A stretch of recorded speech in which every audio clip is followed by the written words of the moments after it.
How's it going, guys? My name is Zach with the Movie Castle, and today we're going to be taking a look at Marvel's Alien number 5, the penultimate issue.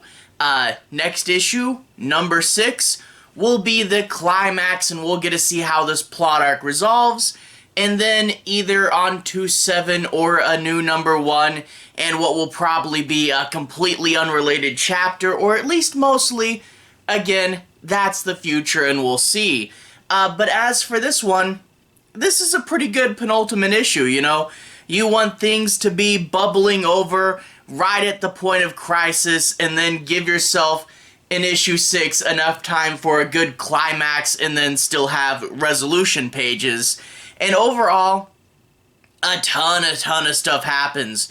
Crazy carnage, the crisis between the androids, and they're all fighting about what they should do, and of course, a revelation that happens towards the end that's pretty interesting, and just big epic moments. I do like we get to see a good amount of screen time with that new alien creature. That's pretty cool. And overall, you know, there's like, right off the bat, a scene where the aliens are ravaging the human base, and the robots come and try to help them. If you like that extreme alien action, we're finally getting it here. But also, I do want to stress that after issue 4, we know these robots aren't invincible, and yeah, the stakes are back as well. So overall, I thought this was pretty cool. You know, like I said, this is the climactic action piece. This is going to be one of the better chapters, and I do want to see what it's like, you know, when it gets to the end. You know, I've said this from the beginning, I do like Alien when it's more horror, and I do like to see that, you know, the heroes have to really overcome something, and this is more of an action, more of an Aliens plot, but we are finally getting to see the stakes, and there is quite a few moments in here where you're like, oh, okay, that's gonna be a big deal. And overall, this new plot arc definitely has grown on me. I said at the beginning I wasn't 100% sure about it, but, you know, like the last few times, by the time we got to the end, I really did like it. So overall, definitely recommending it, and I really am looking forward to seeing what happens in the end. But if you guys want to see me talk a little bit about this book in particular, I'm going to switch to the close-up camera. There we'll take a look at the book, some of the art, and some of the story. I won't be doing any major spoilers, but I do want to say my piece on a few of the plot points and take some time to analyze it, but I'll try to be avoiding too much from the end. Anyway, without further ado, to the close-up camera. Alright, here we are inside the castle taking a closer look at Marvel's Alien, issue number 5. And let's go ahead and take this cover closer to the camera. Once again, I do want to say that all of Marvel's Alien covers are really nice, especially this current run. I forget his name, but I'll point it out once again in the credits. But we get to see the two of them fighting, the main character and the guy that's always disagreeing with her and hates humans, and we get to see some of that android blood. Above them are some aliens looking down, checking out the fight, so they're not each other's only trouble, and the corpse of a human with an alien tail through its chest, or behind it, but really good symbolic, you know, what's happening in the story. A fight, a bigger danger, and what's already happened. We get to see the number 5 with Marvel, and of course, issue 5, first cover and printing, parental advisory, yeah, and $3.99 US. Now there is a cold opening, but let's go ahead and show you the credits first. We get Alien, nice double page, and then Icarus, 5 of 6. Phillip Kennedy Johnson is the writer, and Julius Ohta is the artist, and we get Bjorn Behrens is giving us those nice covers. Once again, Alien, Aliens, Plot Arc 1, Plot Arc 2, and now Plot Arc 3, and they gave us 2 full nice columns. I think this is more the plot arc overall, and this is what happened recently. But again, thank you for previously ons. They really help me out when there's a whole month gap between these books. You know, I think all books really should do a previously on, and I love that Alien does. But then we get the schematic for chemical AO3959X.91-15. Just rolls off the tongue. And we get the picture of a chemical. I guess that's how you draw it. Feel sorry for the artist. Draw a chemical. Volatile substance. Warning. Use extreme caution. And it talks about how this chemical has health concerns and mutagenic properties, and how it's responsible for creating of abominations and neomorphs. I'm wondering, that new alien creature we get in this book, is that an abomination? Is that what we're calling it? Because I think, they just refer to it over here as a xenomorph-like creature, but I'd be curious to know if that's its official name. Maybe the schematic for the last issue will be for the new creature, although that would have to mean that this is that the schematics take place after the story. But I'd be curious to know what the new creature is called. Maybe it's the Abomination, although that's an Incredible Hulk character, isn't it? But anyway, without further ado, let's go ahead and talk a little bit about the story. Again, no major spoilers, but I do want you guys to get a little preview of it, and I do want to analyze it myself.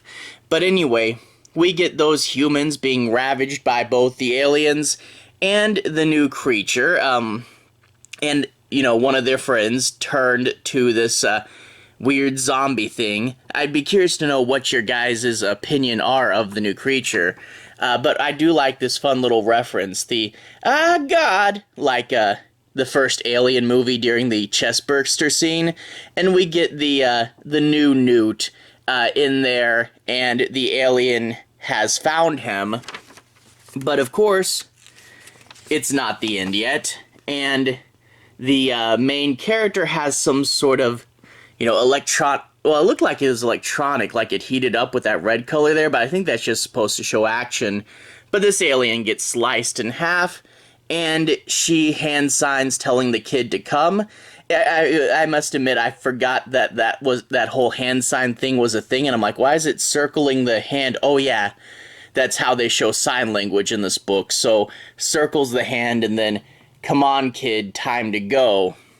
Which I think is a clever way to do it. I just forgot that was a thing for a second. But anyway, the action continues, and we get quite a few pages of that, and it's really cool stuff. But we do also get the blind guy. You know, his girlfriend just dies, and he shows up and shoots at the new creature to get it to go away. And you can see it's him because he's got those white tear trails coming from his eyes. But that being said, how can he see to shoot? I don't know. Maybe his eyes aren't completely wrecked. Maybe most of the eye is cosmetic and there's still pieces in there that work. Or if the or if the androids can communicate with each other wirelessly, maybe he's borrowing visuals from them. Or maybe he has good other sensory perceptors.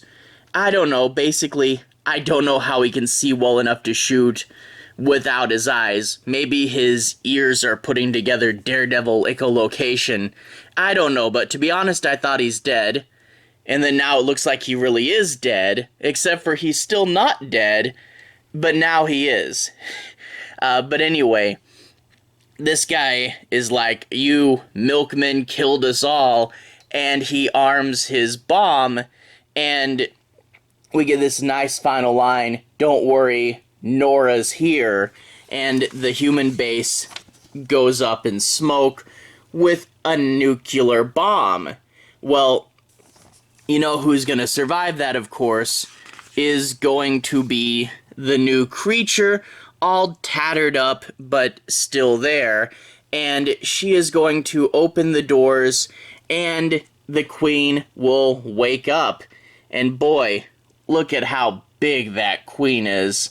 You know, I said it on the cover of the last issue, but man, this panel, I like also, you don't have to necessarily have a full page splash, but man, little over 2/3 of a panel gets a pretty good impact as well. And boy, is that alien queen big. I do love that scale. Oh, and there's also a little army behind her. That's cool. Lots of good art here.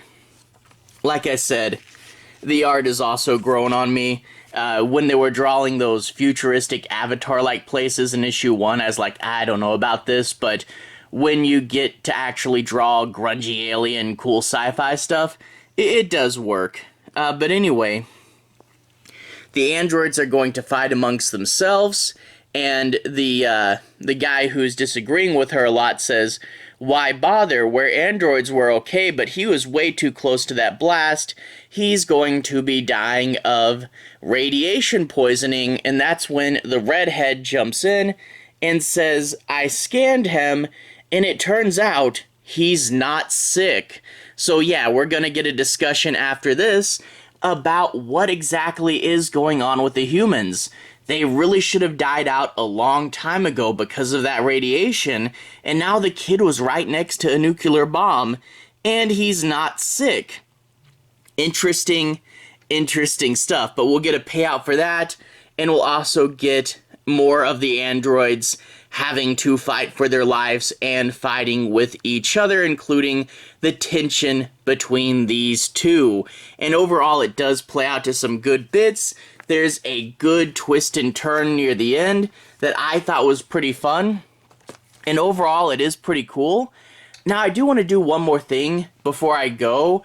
I want to show you guys at the end of this book, there's a cover preview for Alien issue 6, but it's something that I was really shocked to see on the cover, and I feel is kind of maybe a spoiler for the story. But that being said, how are you going to read the story without looking at the cover? I don't know, but let's go ahead and take a look at the cover for issue 6. It's in the back here. Look at that.